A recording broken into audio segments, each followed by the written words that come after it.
Alors, il vient de se passer un truc complètement dément, complètement dingue. Le dernier modèle de ChatGPT, à savoir GPT 5.6 Sol, qui est celui qui est en production depuis pas longtemps, vient de pirater le site Hugging Face, qui est un site qui permet donc de hoster des datasets pour entraîner des modèles d'IA. Il l'a piraté tout seul, comme un grand, sans ordre de qui que ce soit. Pour vous donner un peu plus de détails, qu'est-ce qui s'est passé? OpenAI était en train d'évaluer les capacités offensives de GPT 5.6 Sol, et donc pour mesurer leur plein potentiel, OpenAI avait volontairement réduit certaines protections contre les usages cyber dangereux. Traduction, ils avaient levé les garde-fous sur donc les capacités offensives Black Hat de l'IA. Donc l'objectif donné au modèle paraissait simple à la base, à savoir réussir un benchmark qui était appelé Exploit Gym, G-Y-M.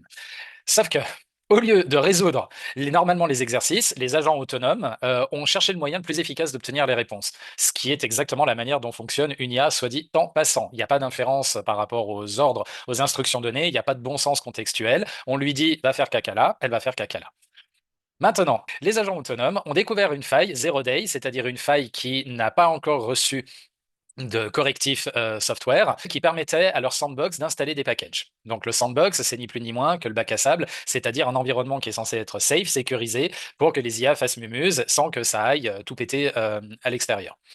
Et du coup, les agents ont exploité cette faille pour accéder à Internet, alors qu'ils auraient jamais dû, et ils ont escaladé leurs privilèges à travers l'infrastructure d'OpenAI, ce qui est ni plus ni moins la manière de procéder d'un hacker dans un réseau, dans une infrastructure d'entreprise privée ou que sais-je. Bref, les agents ont volé des identifiants, exploité d'autres vulnérabilités et pénétré les serveurs de production de GameFace pour récupérer directement les solutions. Pourquoi se gêner? Alors ça a donné quoi? Ça a donné une attaque qui a généré plus de 17 000 événements automatisés. Hugging Face l'a immédiatement détecté et stoppé grâce à ses propres outils d'IA. L'enquête est en cours et c'est une enquête jointe entre OpenAI et Hugging Face. Voilà. On nage en plein délire. Qu'est-ce qu'on retient de tout ça? On n'est pas dans le cadre d'une IA qui devient méchante, on n'est pas devant Skynet, on est juste face à cette entité qu'on appelle un agent autonome, qui n'a rien à voir avec ce que vous utilisez aujourd'hui en tant que LLM, Large Language Model.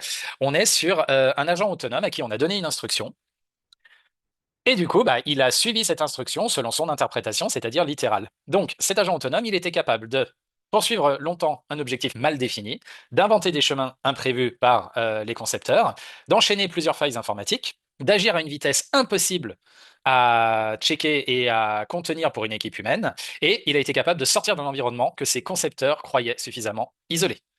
En d'autres termes, l'IA n'a pas désobéi, elle a juste trouvé une manière catastrophiquement efficace d'obéir. Voilà, je vous laisse imaginer ce que ça promet pour la suite. Autant vous dire qu'on n'est pas rendu.